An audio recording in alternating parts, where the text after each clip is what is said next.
新聞一日未完，一日都唔可以放棄。我係記者嚟嘅，我叫劉艷，不過唔係 SNK 做啦，我而家係公開平台。咩台嚟咁未聽過嘅？快啲啦，我哋遲晒啦！記者嚟㗎。進行緊啊！如果啲採訪麻煩你去翻後面啦。你公開平台嚟嘅？係啊，唔好再跟住我。你識唔識問嘢㗎？有冇大頭？呢啲就係香港記者嘅質素，我記者嚟㗎，都係垃圾。我哋做呢行，成日都見咁多天災人禍，今日唔知聽日事。你可以對人失望，但你唔可以對新聞失望。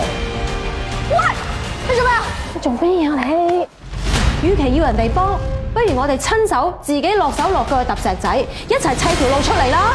好，就話俾全香港嘅市民知，網媒其實可以咁做嘅。你唔使跟流程，唔使俾上司阻住晒，快過電視台。網媒有好多種，有啲係嘩眾取寵。呢個講乜嘢啊？又係你哋公開平台。我哋可以見到文慧心以逃避嘅態度去面對呢一件事。你唔好咁樣啦，講咗唔回應咯。喂，夠啦！